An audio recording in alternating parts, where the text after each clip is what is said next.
Assalamualaikum warahmatullahi wabarakatuh. Perkenalkan saya Febrinya Anggraini dengan NIM 0903-1282-025075 dari kelas Sistem Informasi Reguler 6C, Fasilkom Unsri.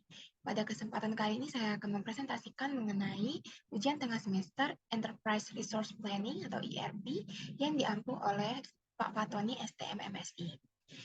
Baiklah, langsung saja untuk soal yang pertama, yaitu perhatikan gambar alur produksi di bawah ini. Jika diketahui untuk memproduksi barang B diperlukan bahan baku A, B, dan C di mana kondisi keperluan dan karakteristik setiap bahan baku tersebut adalah sebagai berikut. Untuk pertanyaannya yaitu untuk masing-masing bahan baku A, B, C, tentukan nilai-nilai sebagai berikut. Tentukan nilai netting, loading, offsetting, dan explosion-nya. Baiklah, yang pertama yaitu kondisi bahan baku D, yaitu pencarian nilai loading bahan baku D menggunakan metode Fixed Period Requirement (VPR) dengan intuisi load sebesar 3 bulan dan lead time 1 bulan. Baiklah, dapat dilihat pada tabel berikut. Untuk kebutuhan kotornya sudah diketahui untuk minggu pertama 5, minggu kedua 15, minggu ketiga 30, minggu keempat 15, minggu kelima 28, minggu keenam 20, minggu ketujuh sebesar 20, dan minggu ke-8 sebesar 23. Untuk jadwal penerimaan persediaan diketahui masuk pada minggu ketiga, pada bulan ketiga. Selanjutnya yaitu persediaan di tangan diketahui sebanyak 28. Baiklah, langsung saja kita hitung kebutuhan bersihnya atau nettingnya, yaitu 28 dikurang 25 yaitu 3. Untuk kebutuhan bersihnya 0, selanjutnya 15 dikurang 3 yaitu 12 untuk kebutuhan bersihnya, dan di atasnya yaitu 0. Selanjutnya yaitu masuk pada bulan ketiga yaitu sebesar 20, sehingga 30 dikurang 20 yaitu 10, di persediaan tangannya 0. Dan selanjutnya itu 0 karena nggak ada, karena tidak ada jadwal penerimaan persediaan lagi. Baiklah, setelah menentukan kebutuhan bersih, kita mencari ukuran lotnya. Di sini ukuran lotnya itu menggunakan metode VPR, yaitu berdasarkan intuisi dari sebesar 3 bulan. Maka di sini nolnya kita turunkan saja pada bulan pertama. Untuk bulan kedua, 3, 4 kita gunakan metode VPR, yaitu didapatkan sebesar 37. Jadi 37 ini, 37 dikurang 12 yaitu 25. Lalu 25 dikurang 10 mendapatkan hasil 15. Lalu 15 dikurang 15, 0.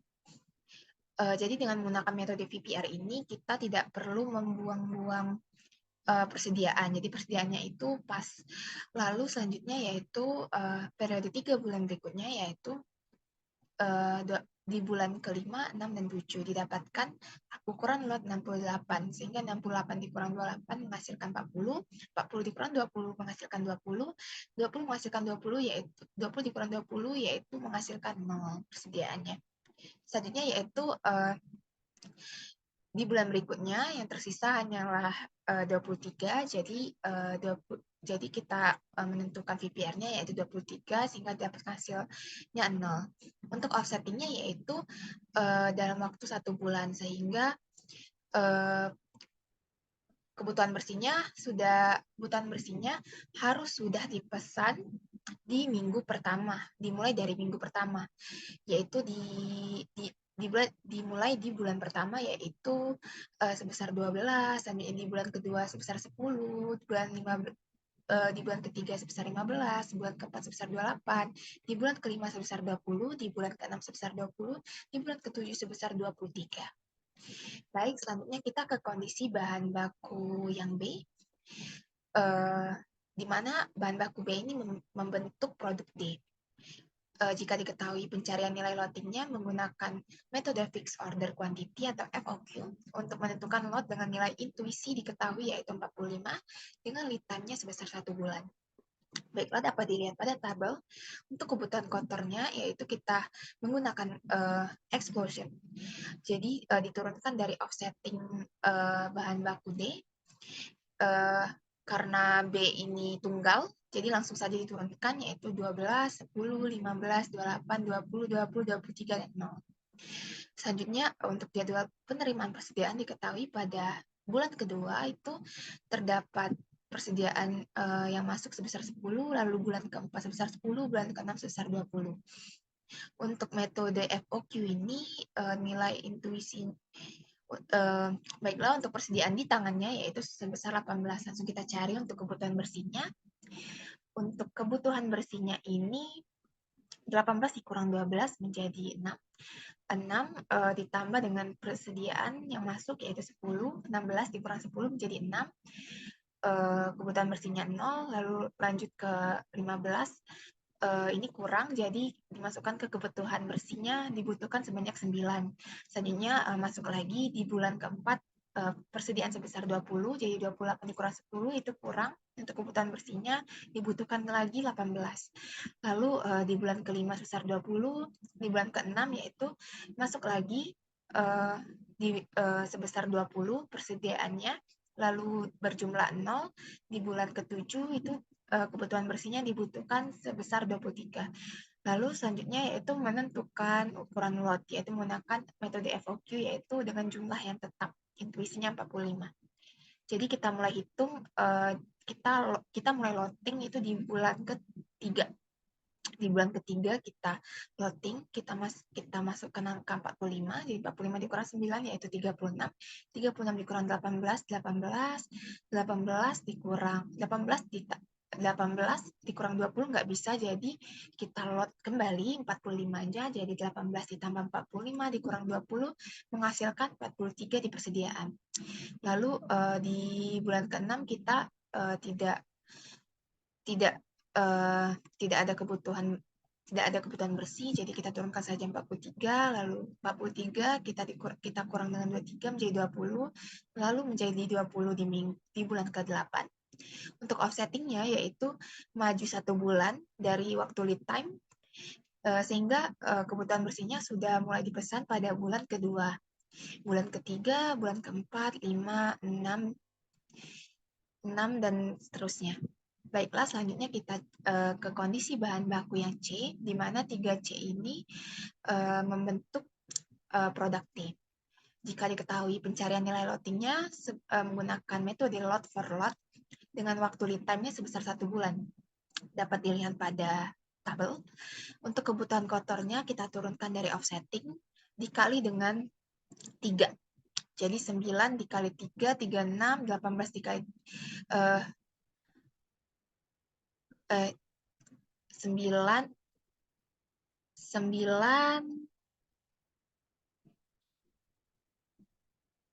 dikali maaf, untuk 3C-nya itu kita ambil dari D.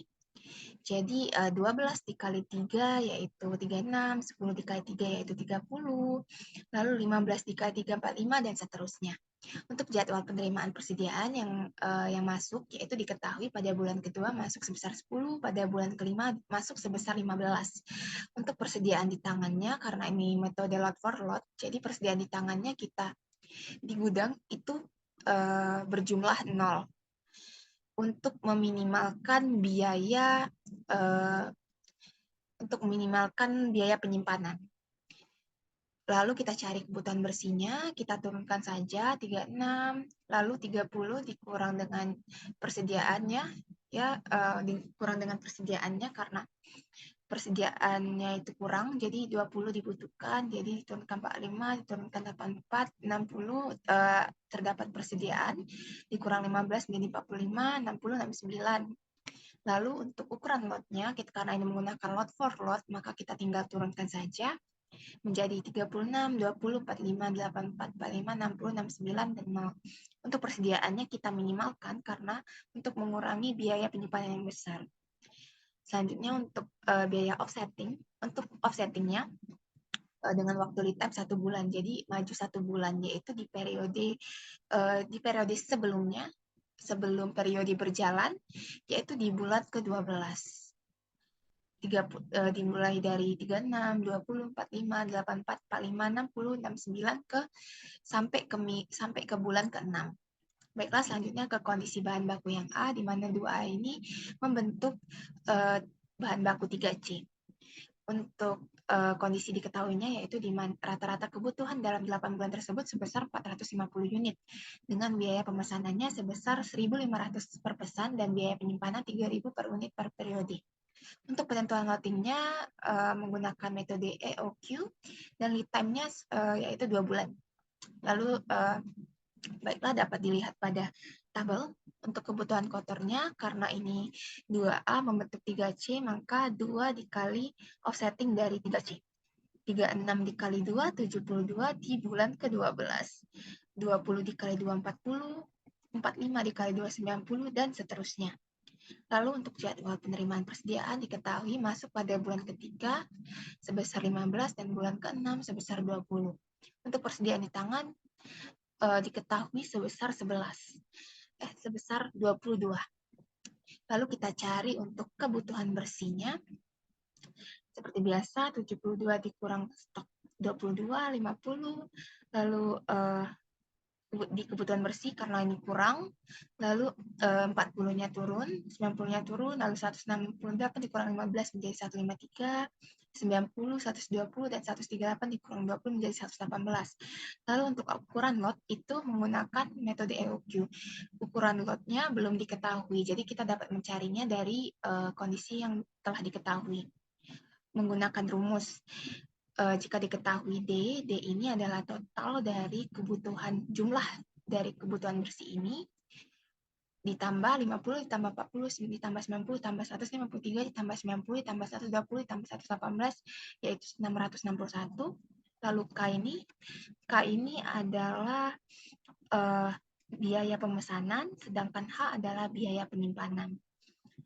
K-nya sebesar 1.500 dan H-nya sebesar 3.000 per unit per periode. Untuk ditanya besarnya lot, kita menggunakan rumus EOQ yaitu akar 2 kali D dikali K per H. Maka akar 2 dikali 661 dikali 1.500 per 3.000. Menghasilkan 25,70 yang kita bulatkan lotnya menjadi 26. Jadi kita cari di sini lotnya menggunakan metode EOQ sudah dapat, tinggal kita loading. Selanjutnya kita mulai loading di bulan ke-12 pada periode sebelumnya.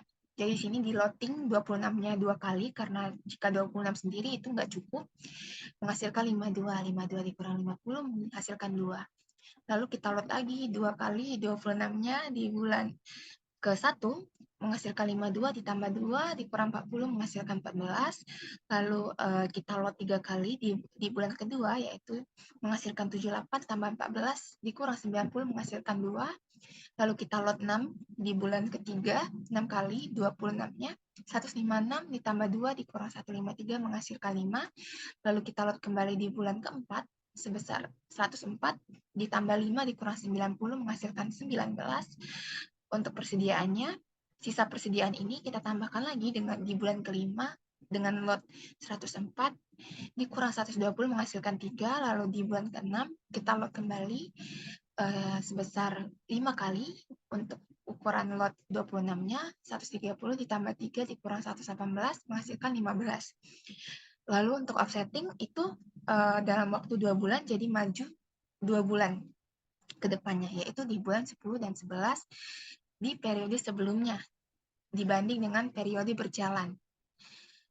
Dapat dilihat di sini offsetting-nya di bulan ke-10 50, di bulan ke-11 40, di bulan 12 90, lalu 153 di bulan 1, 90 di bulan 2, 120 di bulan 3, 118 di bulan 4. Baiklah, selanjutnya yaitu untuk soal yang kedua yaitu jelaskan kesimpulan dari hasil nomor 1 di atas. Jadi berdasarkan soal nomor 1 diketahui kalau struktur produk D itu sebagai berikut. D ini dibentuk oleh 3C dan B. Dan 3C dibentuk 2A. Artinya, seperti ini. Produk D ini dibentuk oleh bahan baku B dan 3C, lalu bahan baku 3C dibentuk oleh bahan baku 2A. Jadi dapat ditarik kesimpulan bahwa untuk membuat produk D, maka bahan baku 2A adalah bahan baku yang harus diolah atau dibuat terlebih dahulu yang nantinya bahan baku 2A ini akan membentuk bahan baku 3C. Lalu selain 3C, bahan baku B juga harus diolah. Jadi selanjutnya bahan baku 3C dan B ini akan membentuk produk D.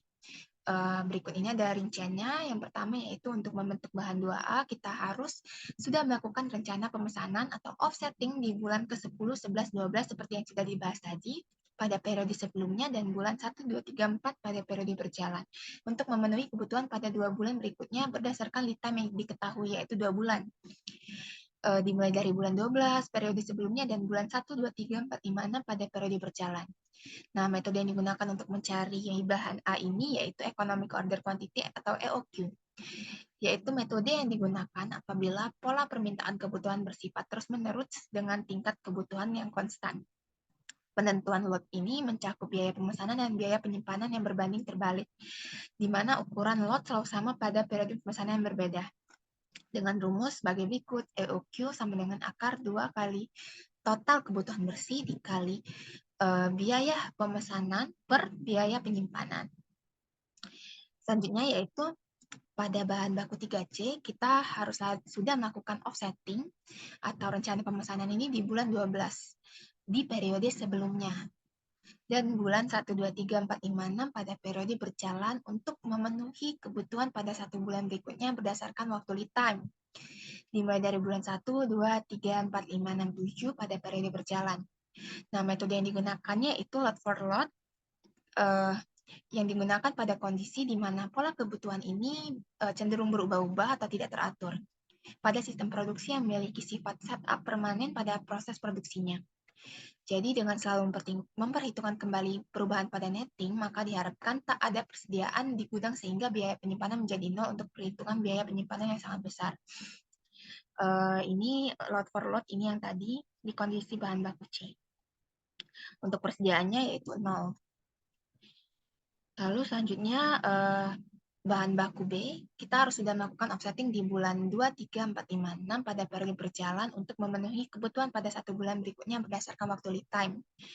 Dimulai di bulan 3, 4, 5, 6, 7 pada periode berjalan. Untuk metode yang digunakan yaitu Fixed Order Quantity atau FOQ yang cocok untuk menentukan persediaan produk apabila biaya pemesanannya tinggi.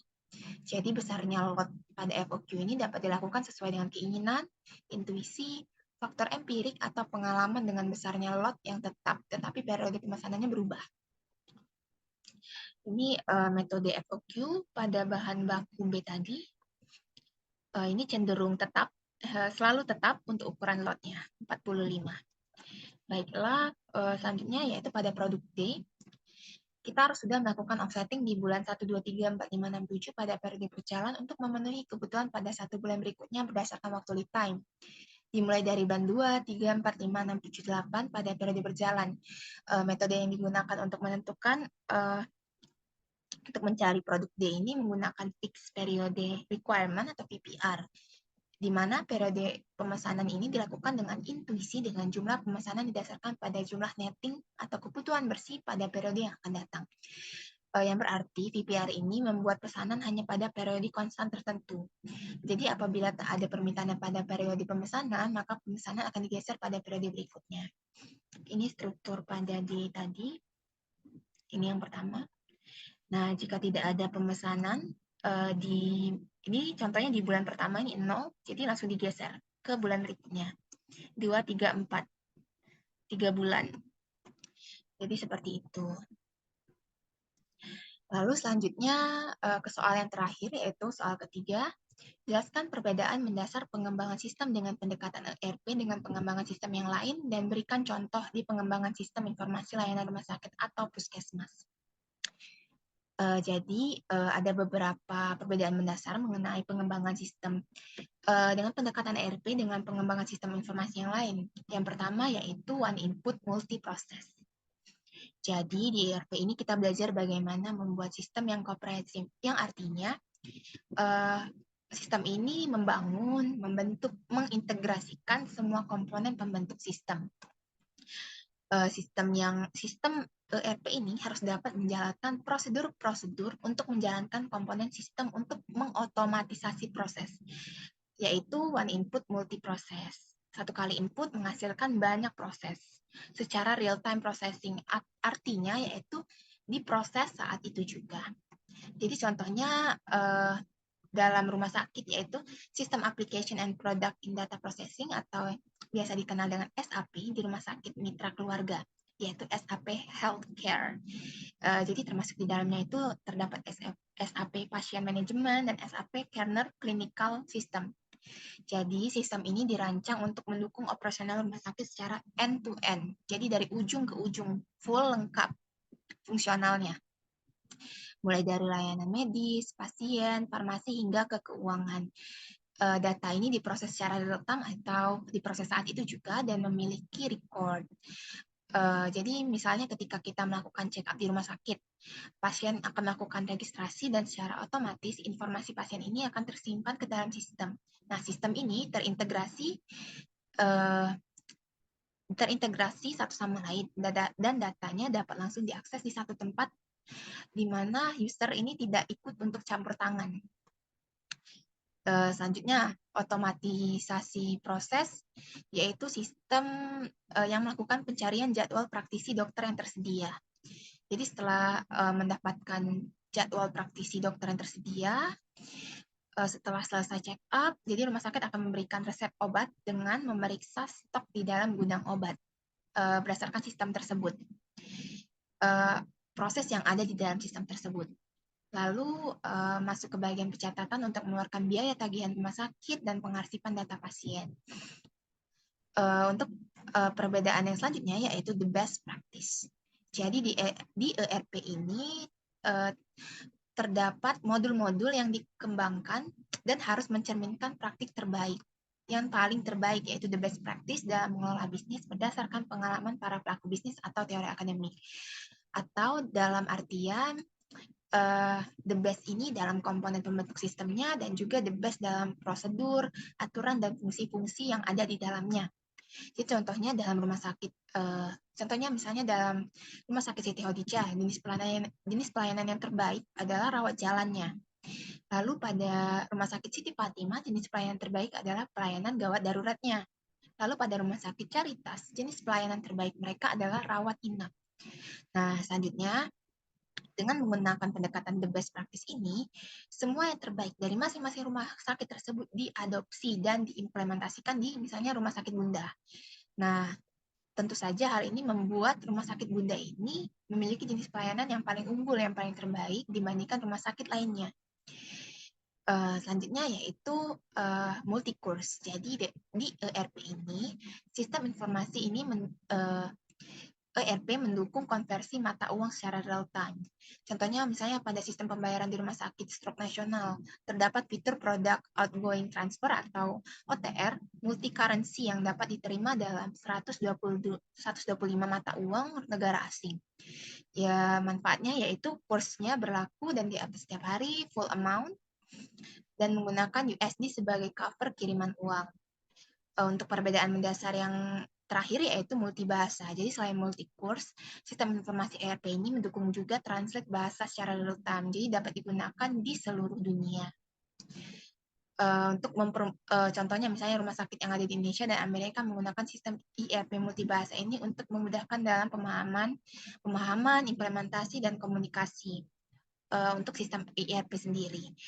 Jadi intinya ERP ini dapat dikustomisasi sesuai dengan kebutuhan instansi atau perusahaan atau organisasi tanpa merubah bahasa pemrograman di dalamnya. Baiklah, sekian presentasi dari ujian tengah semester ERP dari saya.